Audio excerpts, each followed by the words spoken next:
Hi guys, so the International Trade Secretary was left with egg on her face when she was challenged on how beneficial the New Zealand trade deal will be for the UK economy.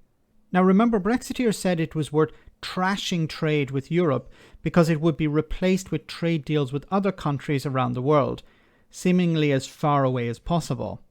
Anyway, the International Trade Secretary Anne-Marie Trevelyan was asked how she felt about how this trade deal with New Zealand was better for New Zealand than it was for the UK, and how little it will help the UK economy. Let's hear what she had to say. This is, I think, the second or the third trade deal the UK has negotiated. It's 30 times better for the New Zealand economy than it is for the UK economy. Are you happy with that outcome? This is a fantastic trade deal on both sides, and it opens up. If it was a fantastic trade deal for both sides, then why would New Zealand farmers be ecstatic? And why would British farmers be depressed? And I've covered this before. New Zealand farmers are really happy with the trade deal. UK farmers are extremely concerned about it. If it was a wonderful trade deal for both sides, then obviously both sides would be happy. Only it seems one side is happy. In terms of liberalisations of goods for both sides, which I think is a really strong progress, and indeed, as I've said, was one of our most important allies to build those relationships and those trading relationships alongside the other ones that we have, but also is moving into areas like digital trade, an area which initially we'll be talking about at WTO next week, an area where we want to lead as the UK in encouraging business globally to do that, and it's great to see that as a key part of our trade. When you talk about the numbers, I always think, how do we shift GDP? Lots of trade deals will help increase existing trade and reduce barriers to entry in lots of areas. So you just need lots of trade deals. So, well, what is the actual data for this trade deal?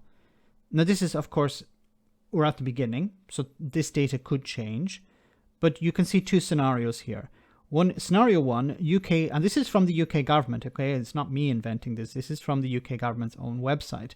It says here, under scenario one, UK substantial tariff liberalisation, New Zealand full tariff liberalisation, and 25% reduction in NTMs. Now, limited change in GDP, 0%. Under scenario two, with full tariff liberalisation and a reduction of 50% in NTMs, it's the same, 0% change in GDP. Now, exports in the scenario one, exports increased by 3.8% and imports increased by 14.9%, much better for New Zealand.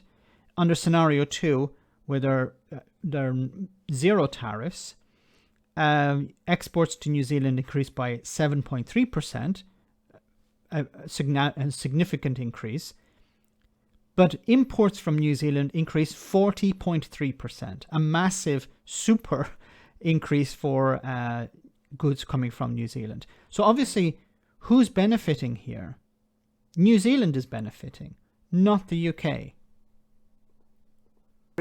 But any single trade deal in of itself isn't the big number shifter, because it's the tools to help businesses then grow. So it's difficult actually to assess over the long term how it will help, but we know that we're working with existing businesses and creating, in areas like digital in particular, new market areas so that businesses with all that creativity and the future goods and services we haven't yet thought of will have the opportunity to use those markets to grow their.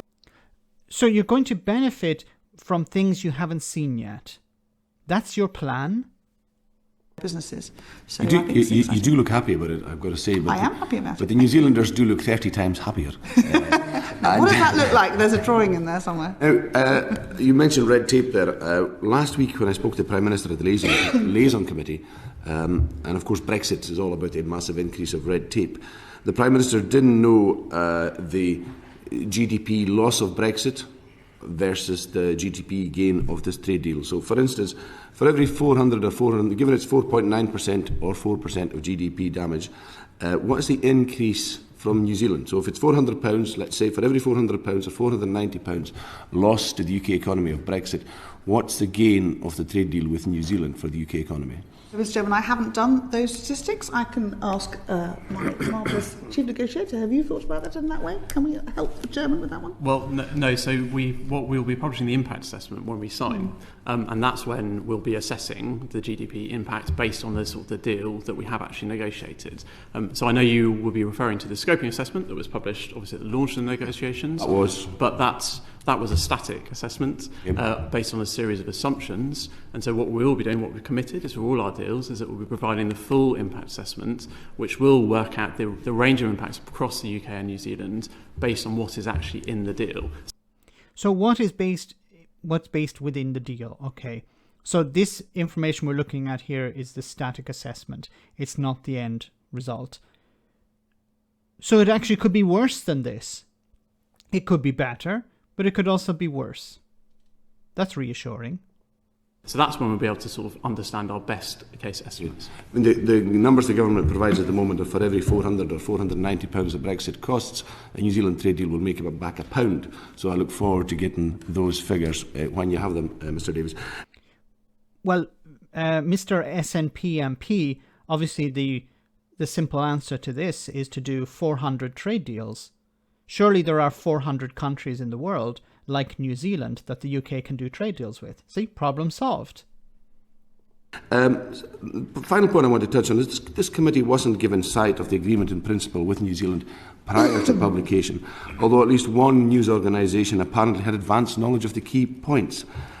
What commitment, Secretary of State, can you give us about giving information with good advance notice when future negotiations reach this point, as opposed to the media? Thank you. So, as I said, on the 20th of October, the Prime Minister agreed those, in principle, main details of the trade deal with Jacinda Ardern, the New Zealand Prime Minister, and we provided copies of the AIP documents to all the relevant select committees on the evening of the AIP. We also wrote to all colleagues to update them on the situation. My mission is always to endeavour to keep Parliament fully updated as quickly as it's possible too on negotiations within the natural constraints that you have of any live negotiation. So we don't, share until we've crystallised at that point. Pace and timescale can vary. I think Matt would agree that one of the challenges of working with countries who are the other side of the world, so that time zones are challenging, isn't only in terms of the way the negotiators have to work together to be able to make progress, especially as they've done through mostly virtual, but also in terms of landing public statements alongside making sure that both countries can share the information at the same time had its moments in terms of logistics. But we will continue to do our very best to make sure that the committees have what they need first. That's a pile of crap, because you can deliver the information to the committee first and then release a statement to the public. But what the Brexiteers are doing, and Boris Johnson's government in particular is doing, is it's leaking information to the public, in a sense, through the media to try and win some sort of political game here. Of course, Boris Johnson, mired by sleaze, will release a statement about a trade deal, or he will release a statement about some sort of new Brexit benefit in order to distract the public. There's no logical reason why the government can't release the information to the select committee first and then release it to the media. And we've seen it before, and it's not just in regards to Brexit or trade deals. They do it on a daily basis. Release information to the public through the media, see the reaction from the media, from the public through the media, and then adjust accordingly. But that's not treating Parliament with respect and not treating these select committees with respect, because Parliament is attempting to hold government to account. How can it hold government to account if the government leak information to the public first and the select committees are not able to scrutinise this information in the correct way? Because what happens is it's leaked to the public, the government realise the reaction is negative, and then they modify things before they deliver to the select committee.